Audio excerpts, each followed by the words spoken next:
Live from South Africa. It is exactly 11:50 a.m. and we are now going to be talking with Abdul Aleem Gamza, HOD of Fundraising and Development at Islamic Relief South Africa. And as we are still, or rather the 16 days of activism against gender-based violence and orphan and vulnerable children is kind of, rather just the 16 days of activism is coming to an end.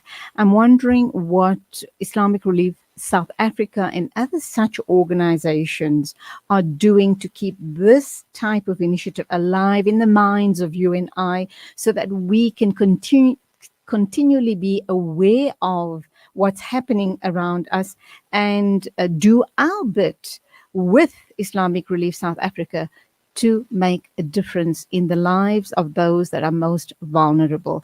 Abdul Aleem Gamza, assalamu alaikum, welcome to the program. Wa alaikum salam wa rahmatullahi ta'ala wa barakatuh to yourself and the listeners of Salam Media. It's great to be on your airways once again. Always nice talking to you, very especially knowing the type of organization you are representing. I take my hat off to you guys because this is truly hard work, trying to get people to believe in the organization, to understand where you're coming from, and for them to then make a very positive difference in the lives of the most needy. Absolutely. Alhamdulillah. I think it's a blessing for us working at Islamic Relief and working for an organization like this that has a footprint globally where we can impact and on the lives positively of those most vulnerable people around the world. And in the spotlight, obviously, of these 16 days have been the women and children, because they face a lot of the atrocities that happen, whether it be in places where there's war things taking place, whether it just be normal domestic violence and so forth. And we know that perpetrators of gender-based violence is normally known to the victim herself. And that also is a scary stat and a scary thought. But having said that, I mean, many of us, and we ascribe to the teachings of Rasulullah sallallahu alayhi wa sallam, and we know that he has said that the best of you are those who are the best to their wives. And here it is, when we think about gender-based violence, the first thing that comes to my mind is I think about my mother, I think about my sister, I think about my daughters. And before an act of the nature of being our violence happens, I think we must cast our minds to what it is that we would like for these women in our lives, that is close, our mother that's given birth to us, our sister that's been a sibling to us for many years, our daughters who have come through us via Allah subhanahu wa ta'ala, and it's been given to us as a blessing. So to have our wives be given to us as a blessing, because that is the ni'mah of Allah subhanahu wa ta'ala. Our wives, our daughters of somebody, sisters of somebody, and the mothers of our children, subhanAllah. So I think when we think about gender-based violence, that is the first premise that we must think of, irrespective of what the women are that we are engaged with and how we engage with them. So, the campaign that we are running currently is hashtag Believe in Her, which is a call for action, for the public to act for a world where women and girls can be free of violence and facing these heinous crimes that we hear on a day-to-day basis. And we want to lead the wave of change, but more importantly, believe it through it all. We must believe in this. We must believe that, we believe in our women, that they take their rightful places up in society. This is part of the strategy to promote gender justice, which is part of our Islamic ethos of who we are. Again, if we look at the back to the life of the Nabi sallallahu alayhi wa sallam, women had such a pivotal role to play. Many of our understandings of the deen come. Aisha radiallahu anha will question the Nabi sallallahu alayhi wa sallam so that we can understand our deen better, and known as one of the mothers of Islam. Subhanallah. So who gives us the right to to perform these acts against women? So I think we must bear that in mind. And we are facing a crisis. We know that, and it's something we've shared. the Islamic Gender Justice Declaration, which creates and bold commitment to ending gender injustice in the humanitarian and development context. So I think, again, when we look at all these things that's happening, we've been at the forefront. And just to give you some statistics, is that female genital mutilation or the cutting, if you're looking at that, there's 200 million girls and women, in over 30 countries that have been affected by this. Subhanallah, just to think about this number is scary itself. Absolutely.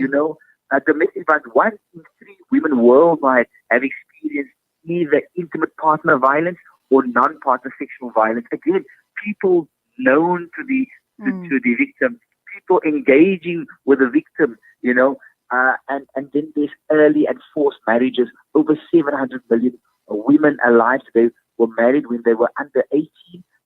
And I think it's not about being married under 18, it's about being forced into something that you don't want to be, forced into something because it's a part of a trade and a part of an agreement between X and Y. That sort of thing. I think we must be very, very clear about that. So those are Abdul, the kind of steps. Go ahead. When you talk about all of these atrocities being perpetrated on vulnerable women and girls, what comes to mind, and I could be wrong, what comes to mind is perhaps these things are happening in rural areas. Can one go into North Africa and the Middle East and, those type, because immediately that's what comes to mind, that this is where all of this is happening. And what type of work then would you do in addressing these issues? Because these are all very patriarchal societies, and to change the thinking, it's good and well to take the woman out of that situation, but those atrocities are going to continue because the men in those areas, nothing's changed for them. You've removed X amount of vulnerable girls and women from their clutches, but there's that many more that will come through the ranks. So what do we have to change? How do we change the dynamics and the thinking of these people who've been practicing these type of atrocities in their mind? It's culture, it's the done thing to do. You spoke about female mutilation of genitalia. They've been practicing this for over hundreds of years. So this is a huge task for people like Islamic Relief and other such organizations trying to tackle this. I think, these numbers that we've spoken about are alarming. I think we speak, I think there's actually a combination of two things. There's the one side, which is very much rural driven, which you have alluded to right now, which I agree 100%. But then there's also urban sector, which when you look at the violence that happens in the domestic sphere, that is generally happening in our urban spaces, right? So we must, that's a differentiation. And that has also been perpetrated for many years, and society has cast a blind eye. And I'll answer your question in the manner that when we're living in an urban area and we're living between neighbor is hearing what's happening next door, I don't want to get involved. Absolutely. I hear this, but I don't want to get involved. Absolutely. Get involved. Make a difference. Reach out to these people to show that you do care. When it comes to the rural areas, it's about an education process. It's about a period of time it's going to take. It's not going to, say, Islamic Relief has embarked on this journey, and as of tomorrow, there'll be nothing like that. If that was the case, mashallah, we'd all be happy about it. But it's going to take a process of education. That is the reason why Islamic Relief, we are engaging with policymakers. We are engaging with decision makers to be able to formulate, and other NGOs to formulate policy around this. But through this policy, it comes around education. It comes around education not only of the male, it comes to education of the female. What is my right as a female? What am I allowed to do? What am I allowed to voice? SubhanAllah. Because in many of these instances, there is no voice. You have no voice. You don't have the ability and the opportunity to speak what is relevant and what is bothering you. So that is platforms to be created for that. And I think to minimize the gap, we have to take the theory and combine it with the practical applications on faith-based teaching. And what does Islam teach us from a Muslim point of view? And then what does society teach us? Because also we must remember that from cultural perspective, there are so many things that are allowed in the culture, and people are are again become silent to that. And the reality is that we need to be able to speak out against it. We must be able to educate people around it. And I think the idea is to say, here's the hand, stretch out the hand. We want to hold your hand and we want to take you through this process. Wow. We don't want to beat the hand. We want to hold the hand. You've wowed me. You've absolutely wowed me. So it's not about giving out a food parcel or, some such thing. It's about being part of the policy making process. It's about being involved, and it's about making certain that you see the change happening. I truly commend you guys. And of course, this is where we come in, people like myself come in, because you can't do this alone. You're dependent on the general public for funds to make this a reality. Absolutely. And just one more thing, we speak about, Islamic Relief has been hosting discussions on the 25th and the 27th of November in Roodepoort and Innerville, in conjunction with the city of Johannesburg, the UNHCR, and other, to educate and empower women. Listen, educate and empower. And today, subhanAllah, it's culminating in hosting a policy dialogue in Roodepoort, in Johannesburg today. That's taking place in conjunction with government on all levels of government, and to address these attendees on relevant issues from a GBV perspective. And the thing is, it's not only about addressing, it's about the dialogue that takes place. It's about formulating ideas. It's about, as a collective, where are we heading? And subhanAllah, Islamic Relief is paving the way for this, and we understand the importance of this, because we understand the importance of our mothers and our sisters and our daughters in society, and they need to be given that platform where they can feel safe and secure, to be able to live a life that is uninhibited and a life that is empowered for them. And subhanAllah, that is the intention. So by all means, if we can make contributions, go on to our website, which is www.islamic-relief.org.za, to be able to follow the various links on that platform, or give us a call on 0800 111 898, and you can engage us in conversation to find out exactly what it is that we're doing and how you can get involved. I think it's also, we need the more people we get on board, the more people support various campaigns and projects like these, the better it is for society at large, because it means that there are more ambassadors out there, more people thinking about certain things that need to be changed within society, and that for me will be a major positive, inshallah. Alhamdulillah. So that's now, and we are coming to the end of the 16 days of activism. And I'm so pleased to hear that an organization like yours has its finger on the pulse.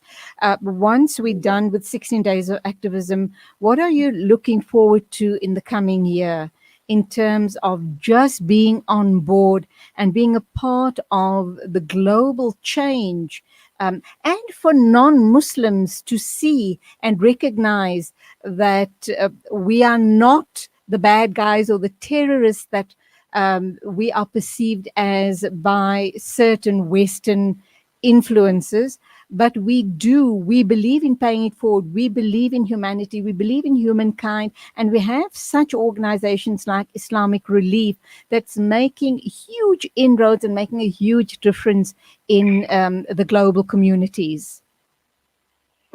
Indeed. I think what we need to realize is that GBV, gender-based violence, is not days only. Absolutely. It's days of heightened awareness. That's been in place since 1991. Everybody knows that. How much have we progressed since 1991? And I think when we have these dialogue sessions, it's not a talk shop. It's not about having these discussions and then moving them and say, okay, next year, inshallah, when it comes again, we'll continue. The idea is that the groundwork has been done, the line in the sand has been moving beyond this, and the conversation will continue. The discussions will continue. The empowerment will continue. The education will continue. And so I think these are really important aspects of what we need to do. So whilst this is a moment in time where we're putting our stake in the ground, but we're going to be moving beyond this. So next year, inshallah, we'll be able to say, this is the progress that we've made over the past 12 months. This is what we have done. When it comes to the next 2021 GBV, the 16 days of activism. But the idea is we need to make progress. The idea is that we need to always be mindful of GBV. And I think it's not only 16 days of activism, it's 365 days of activism, because we need to be vigilant. We need to be aware. We need to keep ourselves, our peers, and ask ourselves the questions that fails, whoever it is. What is my role within this? How do I change, and what am I doing today? What have I done? Right. And I think those are the things. It's like we need to celebrate life. We need to celebrate the women within our communities for the roles that they play, and we need to be able to elevate their status on platforms that it deserves to be on, inshallah. And that's where we're going to have to leave it. I hope and pray that one of the projects you guys are going to look into is conscientizing our boy children to grow up to be real men, so that in 5 or 10 years' time, we don't need to be having these discussions around 16 days of activism against women and children. What a wonderful initiative on your part, Islamic Relief South Africa. May you grow from strength to strength. Always a pleasure talking to you. Assalamu alaikum. Wa alaikum salam wa rahmatullahi ta'ala wa barakatuh. You are listening to the Mid-Morning Talk with Julie Alli. We want the best for our children, a happy home, good health and education. But for 140 million children around the world, this is just a dream. A life after having lost one or both parents is a struggle for survival. These children have nobody to keep them safe. At Islamic Relief, we believe in protecting our children. We believe in giving them hope for the future and support their dreams. With one act of love, you can save a life of a precious child, and you can be the reason for their happiness. Support a child with Islamic Relief today. Endurance Boys College ke sekolo sa boarding and day se se ikemego se agilwe meleng wa lephefo wa N1 Polokwane. Re tlhotlheletsa thuto ye tlhwatlhwa ya monagano le maikutlo lefelong la maleba la go akaretsa botlhe. Re busha re latela melago ya NCS CAPS curriculum, ra ba ra neela ka madulo a bashimane ba mphato wa botshelela go fitlha ka marematlou. Ebile re na le didirishwa tsa boarding tsa mphato wa botshelela go ba fitlha ka marematlou. Maikemišetšo a Endurance College ke go fana ka thuto ya boleng jwa maemo a godimo bjo bo tlhotlheletšago botho. Endurance College ke legae la bobedi la polokego le totego. E ngwadišitšwe le lefapha la thuto e le go Umalusi. Tsebo ka botlalo e hwetša nomorong ya 078 452 6264. 078 452 6264. Re hwetša gape go Facebook le Instagram goba o re romele email go polokwane@endurancecolleges.co.za. What makes Randery Jewelers the optimum place for your memorable gift? Is it our range of exclusive, high-end, luxurious jewellery? Or is it our master craftsmanship of all your bespoke jewellery needs? We believe it's because at Randery Jewelers, we know just how to make your special moments last forever. Whether it's for a wedding, anniversary, or just a simple gift to show your love, trust Randery Jewelers to make it special. www.randeryjewelers.com. Make your moments last forever with Randery Jewelers, the family name you can trust. As the crisis in Yemen continues, 80% of the population are in desperate need of basic necessities. The Africa Muslims Agency teams are on the ground undertaking emergency relief efforts. Come to the aid of the people of Yemen by donating any amount now towards food, shelter, and medication. Contact AMA now on 011 834 8685. Africa Muslims Agency, inspiring the spirit of giving.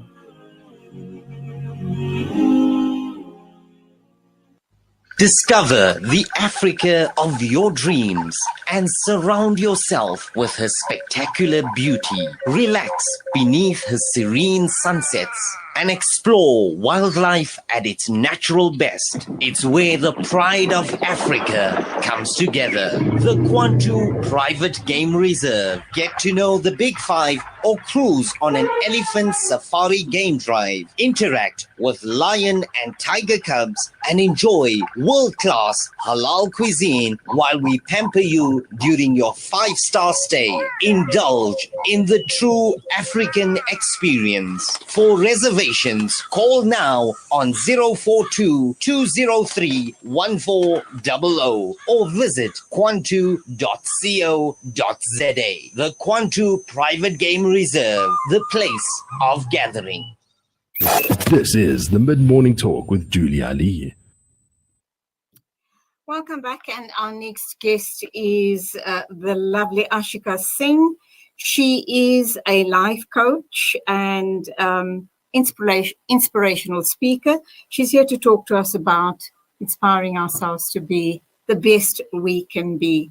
Ashika, morning, or rather good afternoon. Welcome to the program.